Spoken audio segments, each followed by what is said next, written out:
Hello, everybody. My name is Joe. I currently work for CR England. I thought that it'd be helpful to other people if I made a video or start making videos regularly about the process here, how it works, my experience thus far.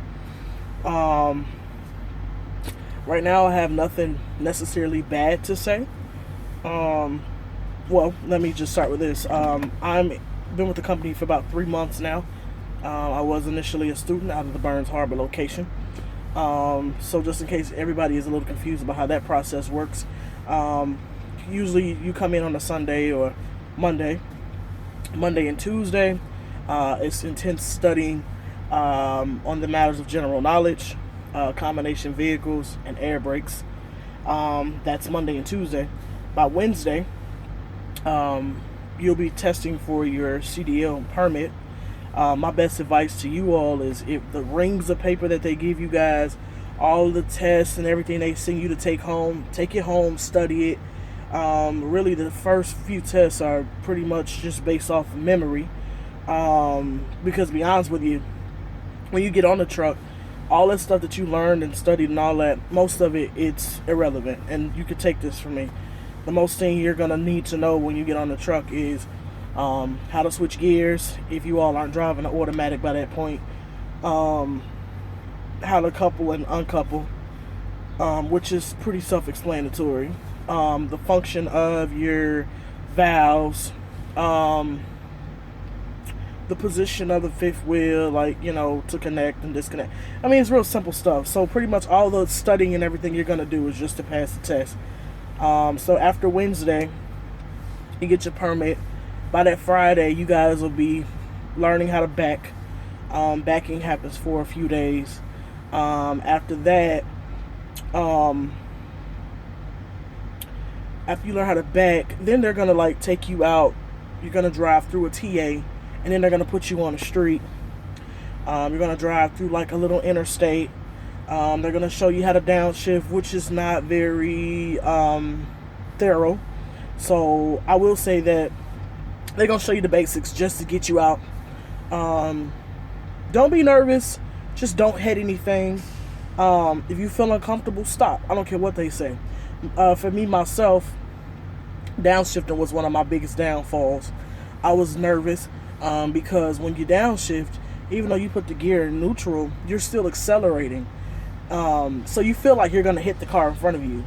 So, and then, you got to get over the fact that you got 53-foot trailer behind you. You're sitting up high. You got all these different factors that go into your driving ability. So don't be hard on yourself. Take your time. It's a process. It happens. Currently, I'm in my second phase. They tell you there's a phase 1 and phase 2. Well, let me kind of break the ground a little bit. So for phase 1, after you finally get your... Okay, so let me go through the process. After you do your back end and then they take you driving or whatever, after you get your permit, you have to have your permit for 14 days. That's typically for Illinois residents. I'm not sure how it works for every other state. But there's a requirement that you have it for 14 days. So after you have it for 14 days, then for the people that were in Indiana, you go to the CDL test site in Indiana. You have to perform the pre-trip, all of the backing maneuvers, and then you have to do your road test. I will say they're not really hard on you as far as the road test is concerned. Make sure you get the backing down and make sure you know your pre-trip. Make sure you study the pre-trip because a lot of people don't make it past the pre-trip. And if you can't make it past the pre-trip, you don't get to go on to the other testing. And if you fail one portion, you have to start all over from the beginning. So make sure you got that down. Make sure you learn all of those maneuvers. So once you get your, once you pass the road exam, I don't know what the wait is now for people to go out with their phase 1 trainers. For me, I waited for about 10 days, which is, it's kind of long, but Sierra England now has a thing in place that after the 3rd day of waiting, you start getting paid $25 a day for the time that you're waiting for your trainer. So 10 days later, I get a trainer. Unfortunately, I was on a 3-person team, which is fine, whatever. Go out with the trainer. That was about, they say it's supposed to be between 160 to 180 hours. I was like 140, 145. During this time, you're going to learn, hopefully if you get a good trainer, you're going to learn everything that you're supposed to learn. I had a great trainer. I learned my shifting, my downshifting, positioning of the tandems, just little things, little keynotes that you're not going to learn in training because they don't have enough time to teach you all that at the school. I learned, I just learned a lot of stuff. So went out with him or whatever. Then I upgraded in Utah. My upgrade took 1 day. Once again, you're going to perform your maneuvers. They don't care about your pre-trip. You're going to take the truck. You're going to drive it. Don't hit any curbs. Real simple. And then you're going to perform an alley dock. So they're just going to have like a space with 2 garbage pails on the side. And you have to go from this tight space and maneuver, perform a backing maneuver into this space. And then after that, they find your partner. So now I'm in phase 2.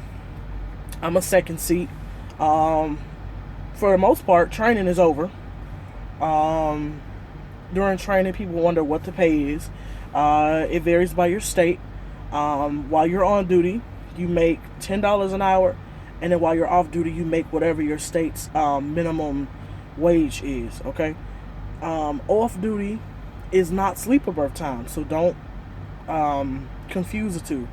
You do not get paid while you're in a sleeper. So to be honest with you, for everybody that's lazy, drive. The more you drive, the more money you make. My best check was probably $500 to $600, but I had driven a lot. Obviously, 50 hours. Just try to drive. Run that 70-hour clock out if you can. So I'm in phase 2. My partner's off the truck, obviously. It's his truck. I'm his partner. We operate as a team. You will make 14 cents a mile. Do not be confused. Now, question's going to be, hey, CR England doesn't pay very much. Let me say this. Yes, there are other companies that pay, for instance, Swift will pay supposedly 39 cents a mile. That may be true. However, even though they're paying 39 cents a mile, the probability of you getting mileage is low. Now, CR England, and I'm not, people feel like, oh, you're a company person. No, I'm not. I'm here to make my money. CR England is one of the best training companies. They baby you. Like, you really can't do any wrong. For people who are questioning the truck, we're governed at 62, which is pretty slow. But you'll appreciate it once you're going down the mountain and you see a Swift drive or another driver that's going 75 and they burnt their brakes out on a steep downgrade, and then you're like, we're going really slow. It has its moments where, yeah, you are going really slow, but most of these routes, depending on the mileage, they give you 3-4 days. So as long as you're on a tight schedule, you get there on time, if not early. So I make 14 cents a mile. What I'm noticing, to have a decent check, one of $600 or $700, you need to drive at least 5,000 miles.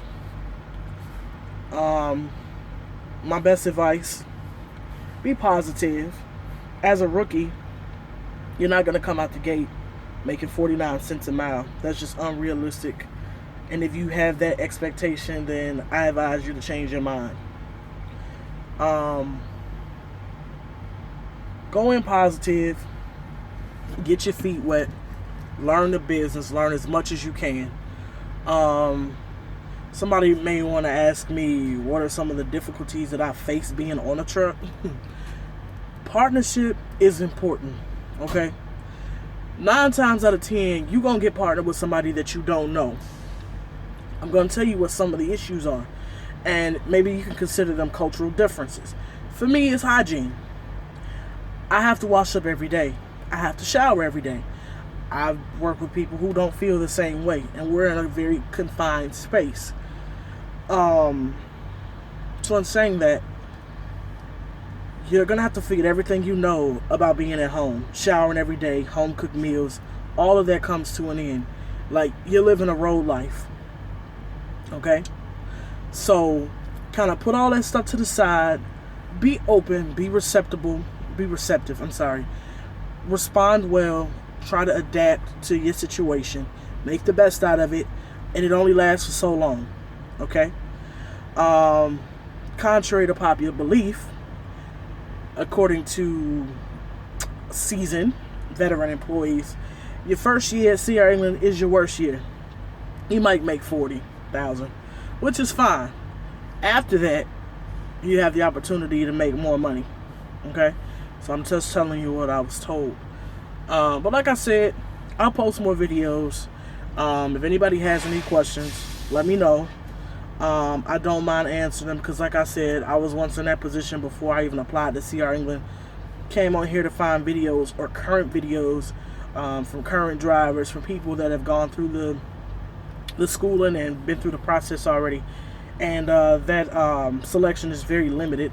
So if you got any questions or you all want to talk about a specific topic as far as testing is concerned, the hotels, the school, the instructors, hearsay, they say, I say, whatever, ask me.